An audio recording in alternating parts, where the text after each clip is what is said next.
Fear can cause us to do strange things. Fear can cause us to do strange things. We were married in our first year of marriage, and we lived in Joplin in a not awesome part of town. We paid $395 a month for rent in an 800 square foot apartment. You know what that gets you. And so that was our neighborhood. So one night we'd gone to bed. Lights were out. I remember being basically asleep. And all of a sudden there was this boom, boom, boom, boom, boom, boom, boom on the front door. I mean, just this banging, and I just hop out of bed. I mean, you know what that sound is. I mean, the banging of a fist on a door is just, you know that sound. And I remember I jumped out of bed, and I remember this vividly. Like, I remember being afraid in that moment, unlike I had ever been in a situation like that before. I remember hopping out, and I remember without a thought, without a pause, without a hesitation, I began running towards the front door. I remember yelling, "No, no, no!" I was in what I was wearing to sleep in. I did not have my glasses on. My contact prescription is -10, by the way, if that means anything to anybody. I couldn't see a thing. I remember getting to the door, yelling no, and I just banged back. Stood there a second, opened the door, nobody was there.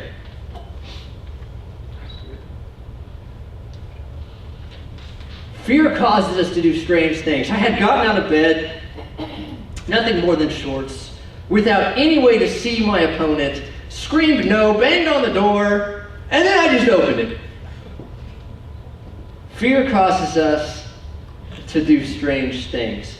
I've heard a story, I heard it most recently preached at a chapel at Ozark, and in that story they tell it of a guy. His name is Jim Bernard, and again, I've seen this story, I've heard it a number of times, I've seen it in print, and the story goes something like this. This guy named Jim, he worked for a railroad company, and he was working with a refrigerated railroad car. And he was working in this car of an evening. It was about time to go. People were wrapping up and leaving. He was in the car, and all of a sudden the door on the car slides shut and latches.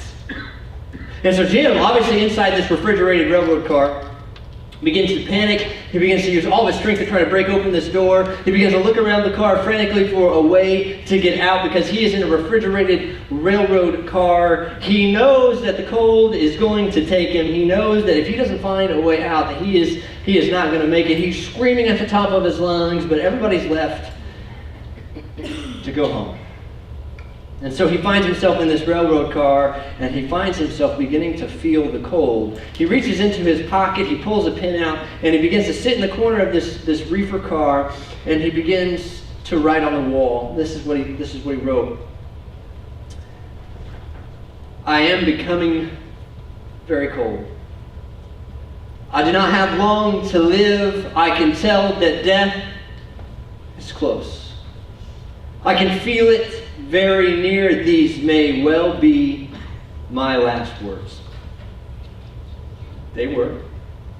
He died in that railroad car that night. The next morning, the other employees of the railroad company, they came to the car, they opened the door because they were scheduled to work on this car. And as they opened it, to their surprise, they found Jim in there having died. It was interesting to them that he had died in there because the car was big enough and he was only one man there. He'd only been in there not that many hours from the end of his shift to the beginning of theirs, so there was plenty of air in the car. It wasn't an issue at all. You see, they had come to work on the car because the refrigeration unit was broken. The railroad car was 55 degrees. You see, the cause of death for Jim was fear.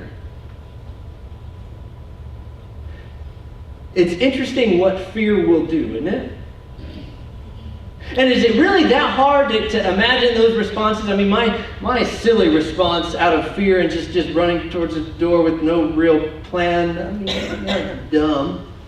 But then a story like Jim's, where he literally died to his own fear. And it's not really that hard to imagine, because we have a lot of synonyms for the word fear. We use words that maybe aren't as strong as fear, but they're the same thing. Don't mistake them. Worry, anxiety, paranoia. Those are all different words, but they all really kind of point back to the same thing here. And we use those words instead of fear, but they all are very likely. And think about what happens when we experience those words, whether it be worry, whether it be anxiety, whether it be paranoia, or some other form or fashion of the idea of fear. But when we experience those, have you ever heard of a nervous stomach? You ever heard of a nervous stomach? How many of you get a nervous stomach? When you got a big event coming on, maybe it was before a sports game, maybe it was before you went to speak or whatever, you don't eat or you can't eat, or your stomach kind of rumbles, or other things happen. Or you get a nervous stomach. Or maybe some of you are the exact opposite. Have you ever heard the phrase, the anxious eats? The anxious eats, where when you get anxious, when you get nervous, you don't stop eating. You can't stop yourself from eating. You just stuff your face. I mean, any of you do that? That's okay. Raise your hand. It's fine. Okay. It depends on the type of nervous for me. Okay. What about this? You've been in a moment of fear, paranoia, anxiety, nervousness, whatever. Your hands start to shake. Have you ever been there? That ever happened to you? Hands shake? Your knees. My knees will shake. They'll just quiver. They'll quiver. Sweat. Fear has an interesting ability to take power over, to take control of us. And we kind of laugh at the story of Jim Bernard, like you went into a refrigerator car, you died on your own. I mean, as the story I heard when I listened to the preacher at Ozark, he said this. He said on his death certificate, it would have had to say cause of death is fear. And we look at that, and the reality is this. It can control us. It can take ownership over us and our body, even our physical way of acting and moving. And so it really is not that much of a stretch for us to realize that fear can be a powerful motivator and not always a good sense. And so the question for us must be this: how do we feel fear? And how do we deal with fear, especially with the understanding that God is our God? How does this idea of fear and God and His sovereignty and His shepherding of us really go together? And should fear ever really be allowed to take us to the point where poor Jim, where he died, should fear ever be allowed to have that much control over us? And that's where we get to one of the most known Psalms, one of the most known scriptures in the Bible. Read it with me, Psalm 23. Now, I did something. I was tempted to pick up my NIV Bible to preach this for you today because that's the version I know. Actually, I even had it memorized in King James. And so a lot of you know that, but I want you to listen to this from the New Living Translation, because when we force ourselves to hear it a little bit differently, sometimes it brings something out for us. So I just want you to listen to me this morning. Psalm 23, verse 1, here it is. The Lord is my shepherd. I have all that I need. He lets me rest in green meadows. He leads me beside peaceful streams. He renews my strength. He guides me along right paths, bringing honor to His name. Even when I walk through the darkest valley, I will not be afraid. For you are close beside me. Your rod and your staff, they protect and comfort me. You prepare a feast before me in the presence of my enemies. You honor me by anointing my head with oil. My cup overflows with blessing. Picture that. Surely your goodness and unfailing love will pursue me all the days of my life, and I will live in the house of the Lord forever. David writes that. David writes that, And the funny thing is, of all the people in the Bible, of all the stories written, of all the words put in writing for us to read throughout the Bible, David may give us a clearer image of emotion than most other writers in the New Testament, because he has a candidness about himself and his prayers and his songs and his sayings to the Lord that other writers never even came close to. And so we read this wonderful testament about how David finds his strength and his solidarity in the Father, in the Shepherd, in the Yahweh Lord, and how he finds his strength there, and he is fearless with him and all those things. But yet just the chapter before, in Psalm 22, where we read this wonderful prophesied account of Jesus, and even what Jesus would say in his final breath on the cross, we read something in chapter 2, starting in verse 15, that this is the same David. He says this, "My strength has dried up like sun-baked clay. My tongue sticks to the roof of my mouth. You have laid me in the dust and left me for dead. My enemies surround me like a pack of dogs. An evil gang closes in on me. They have pierced my hands and feet." And we know that to be a prophecy of Jesus Christ. But David writes those words. When we want to talk about somebody who knows what it is to find strength in the Lord, yeah, we see that in David, but we only see how significant that is when we know how afraid and how much fear that David regularly dealt with. You can read psalm after psalm after psalm where David cries out to the Father for protection, for deliverance, for forgiveness, where David truly exhibits what we would clearly see as fear. But even in the midst of his fear and his anxiety and his worry and his paranoia, whatever word you want to use, the Lord is my shepherd. I have all that I need. First question we've got to ask this morning when we want to talk about fear is, who is God? Who is God? Because if we want to talk to God about our fear, if we want to talk to God about our worries and our paranoias and all those kinds of things, if we want to talk to God about that, then we've got to ask the question, who is He? And David answers that question right off the bat. He says, "The Lord is my shepherd." And now we see this word for Lord here. It's all capital. It's kind of small caps. It's how I write. But this is how it is written in our Bibles. So that gives us the understanding, the indication that this is the word for Yahweh. This is the most sacred word for God. This is the most sacred word that the Jews would write of God. And they would write the entire Bible. A scribe would write the entire Bible. And they would always leave a space where that word would go. And then go back in later and fill it in. Because that word was so holy, so sacred, that they couldn't even write it regularly. And the word Yahweh, we say it a lot, we mean it, we know all these things, we've heard it a bunch, but the reality is this, what the word means is very simple. It's that word that when God looked at Moses, as Moses said, "Who do I tell them you are?" He said, "Tell them I am. I am that I am." And that's the idea here. This Yahweh word comes from that, I am. And it's such a simple idea, but so deeply complex in a way that only God can portray. I am. It's the present, active, continuing of this to be verb.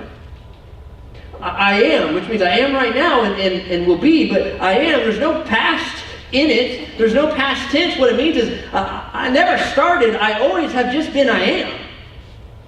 I always was, I always am, and I always will be.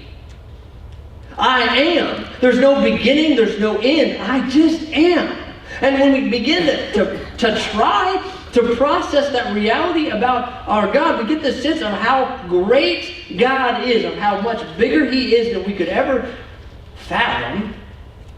And that's who David cries out to. He says, "Lord, Yahweh, I am.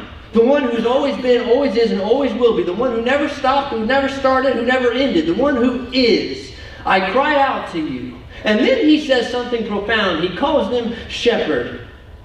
We know what a shepherd is. The guy who leads the sheep around, right? That's a shepherd. But the word carries with it so much more. It means protector, provider. It even carries with it a sense of relationship and friendship. It is this closeness. So David, the one he calls I am, The Almighty, the always was, the always is, the always will be, the one that is forever and infinite, omnipotent, omnipresent, all those omni words, he is that. But then he makes this really strange connection that you are my shepherd. So not only are you all of those things in everything all at the same time, you take a moment to come down here to be my shepherd. So David has this understanding of who God is and how wonderfully great and awesome and frankly unfathomable he is. But then he calls them shepherds, says, no, you come here and you are my shepherd. I have all that I need. And so when we ask this question of who is God, he's the I am who takes time to be the shepherd. Now we want to think that God is this infinitely big and powerful and absent Father who lives away and beyond in a way that we can't imagine or see or pretend to even understand. But in reality, when we begin to understand what David says about God, he is our shepherd, our protector, our provider, our close friend. That's the God that David sees. And so when he cries out to him in fear, he sees him as the powerful provider. And so we have to see that David has no wants or needs in knowing that the I am is his shepherd. And so the question for me this morning is this. Do you believe, first off, in the I am, and then do you believe that the I am is your shepherd? Because in that moment of recognition of the I am being your shepherd, you get to have this statement, I have no needs. And frankly, so many of us come into this place this morning afraid, and we wouldn't call it fear, we'd call it worry, we'd call it stress, we'd call it those things because we don't know where the next whatever is going to come from. Call it a bill, call it a paycheck, call it whatever, because we don't think that we're going to have what we need. Yet when David cries out to the I am, he says, I have all I need, because he truly believes the I am is his provider and protector. And how could we fathom doubting our provision if the I am is our provider? And so what a challenge to faith when I have those moments of fear, of stress, of worry, and I've had plenty of those lately. And is that me just selling the I am short? I think so. Who is God? He's the I am shepherd. So then the next question we really got to ask ourselves is in this discussion of fear and kind of processing what David says here. Who is God, but what does God do? Look at verse 4. Even when I walk through the darkest valley, I will not be afraid. For you are close beside me, your rod and your staff, they protect and comfort me. You see, David's drawing this image here. You've seen the war movies where the guys are saying, we've got to get out of this place. We're surrounded. You picture the troops walking through this valley, and you see big hills on both sides, and they call it the kill box.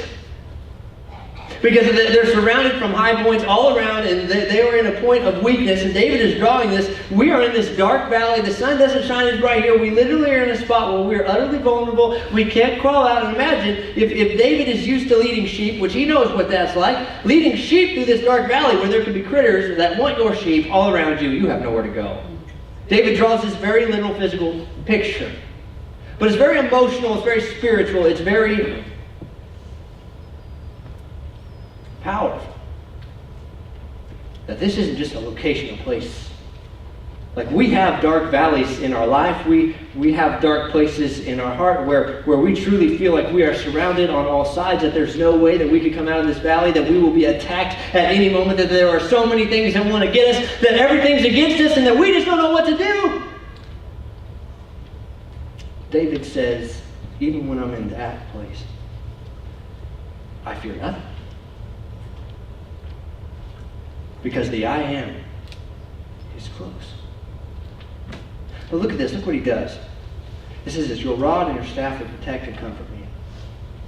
You see, the rod was a protective device that every shepherd would have. And it was not very long. It was kind of, think of it as like a tire club for a semi, A little stick. And they would stick that in their belt and they'd carry that around. When I was in Kenya, I got to see that firsthand. I got to see a lot of guys. I was out in the bush a little bit. And I got to see the guys, they would lead goats. It wasn't sheep, it was goats.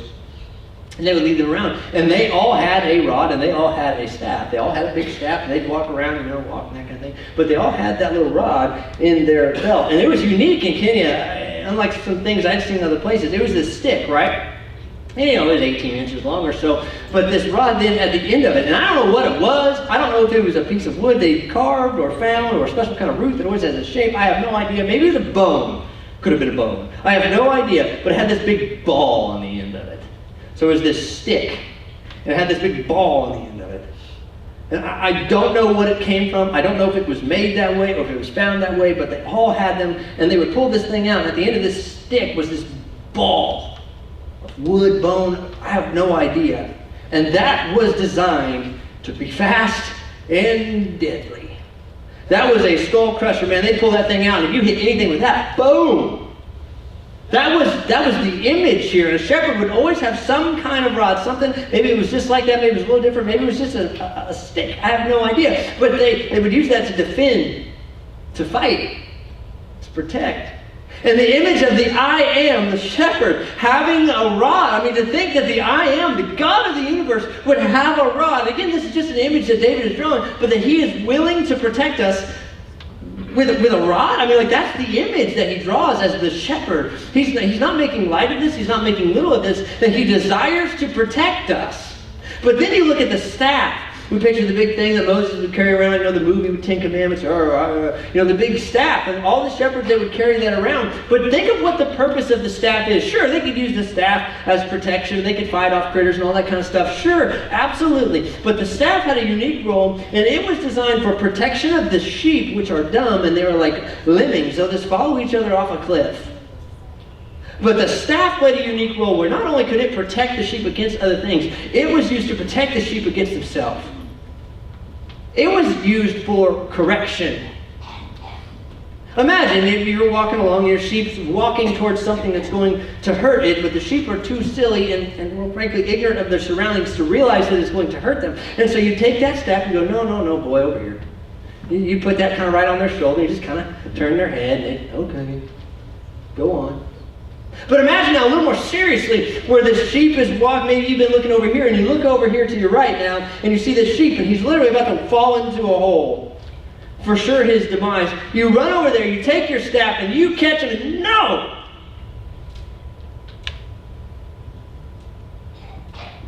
Now that sheep may not like you very much. You may have really wrenched it a little bit.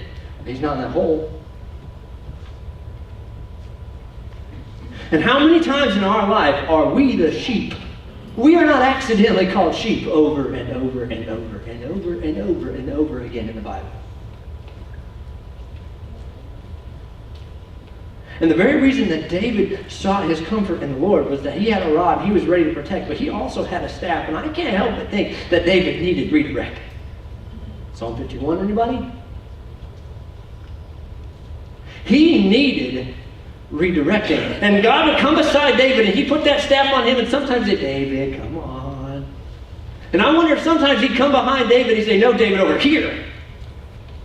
Because David was about to take that fatal step. And how real is that in our life? That we cry out to the Father. We want his protection. We want him guarding us. But we are not willing to accept his correction. Even though our behavior may be self-destructive. Even though the fears that we have may be self-induced.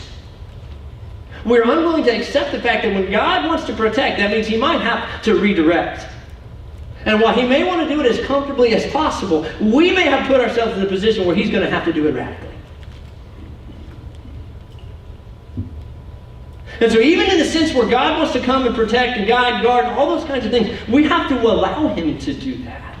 And sometimes fear is such a liar that it tells us that we can't even let God know what is fearful in our hearts. What is, God, I'm sorry, I need your help here, but I'm going to take care of it first before you protect me from it.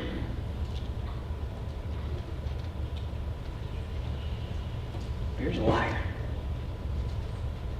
What does God do? Oh, he wants to protect, he wants to guard, he wants to guide, but there's a certain level where we have to allow him to protect.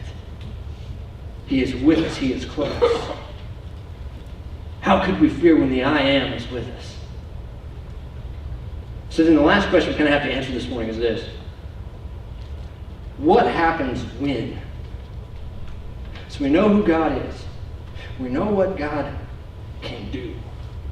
So what happens when Yahweh, the I Am, is our shepherd?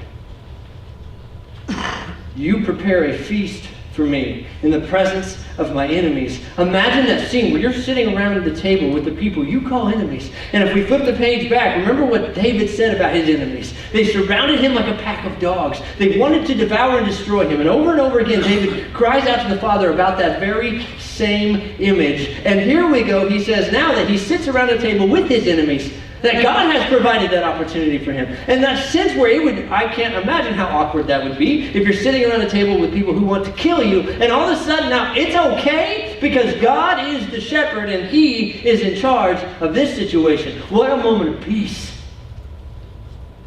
That all the things that we think are out to get us, that all the things that we think want to destroy us and devour us like dogs, that all of those things, when God takes ownership of our life, when he truly becomes the I Am shepherd of our life, that then all of those things become like a meal at a dinner table.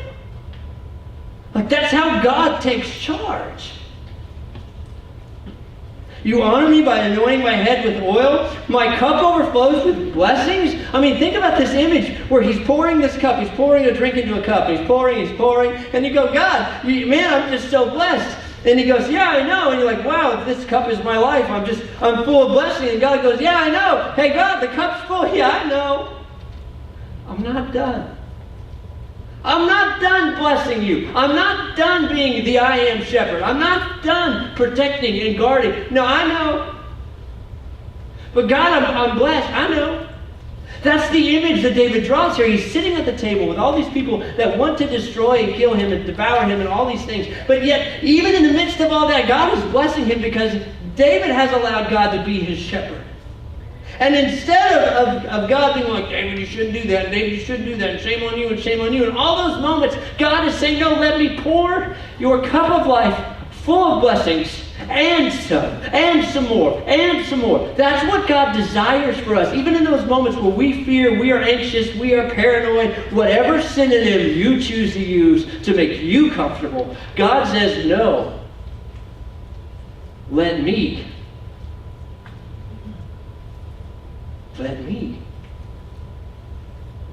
I want in there. I have a rod. I want to protect you. I have a staff. I want to correct you.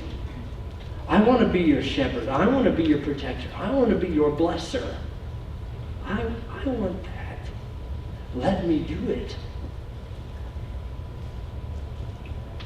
I want to make something clear. You see, the Bible draws this really interesting dichotomy of the Father, of God, of Yahweh. You see, over and over again, it tells us that God is the protector, as David does here, the shepherd. But in so many parts of Scripture, over and over again, even David's son, he says this, he says, those who fear the Lord are wise. And so there's this sense of fear of God even. But we need to talk about that because, you see, God is like our fathers. You see, you never wanted to make your dad angry, did you? Never wanted to make your dad angry. You never wanted to do something your dad didn't want you to do. Because you feared him. You feared his punishment. You feared his correction. You feared all of those things. But the very same reason that we feared God and didn't want to let him down, the very same reason that we fear our fathers and didn't want to let them down and didn't want to upset them, those very same reasons for the wrath that they would show, the correction they would show, the rebuke they would show, for those very same reasons, those were the very things that we loved about our fathers, because we knew the moment that somebody attacked us or rebuked us, that they were there to offer that same wrath, that same protection, that same correction, that they were on our side. And that is the relationship we share with the Father. Yeah, we probably better respect him because he is the I Am. But the very things that make him the I Am, the infinite, the omni, the all, the everything, makes him our shepherd. He's on our side. And when that happens, we don't have any valley to fear. And so that begs the question this morning, what are you afraid of? Because fear is a liar.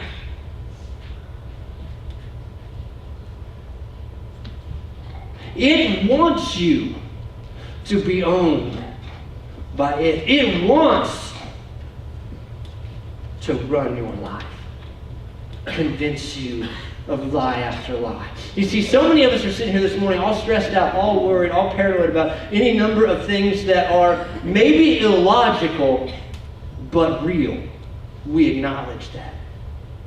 That our fears may seem illogical from one to another, but they are all very, very real. And the reality of the situation this morning is this. We sit here, and so often in our hearts, in our lives, we've got something that's absolutely ruining our life. And we are afraid of it. There is sin in this room. It is in the lives of the people in this room. And it is absolutely wrecking your heart and your life and your family. And it will absolutely kill you.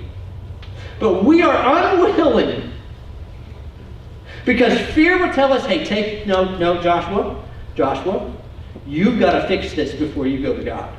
Because God is so ashamed of you. Because God is so, that's disgusting. That God is so upset with you that you cannot take that to Him until you get it fixed. You can't tell anybody about that. You can't live a life with that. You can't do anything. There is sin in this room that is lying to the hearts of the people in here. God is looking down going, no, I want to take you from that. I want to guide you from that. But you've got to come to me. You've got to allow me to be the shepherd. But we have been lied to by fear, and we are afraid. We are afraid.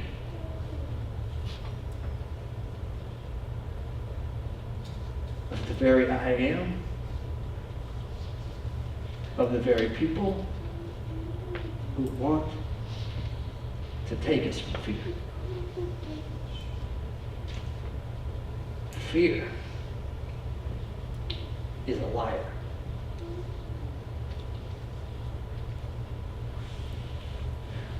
When we find ourselves standing in the hands of the Father, fear is irrelevant.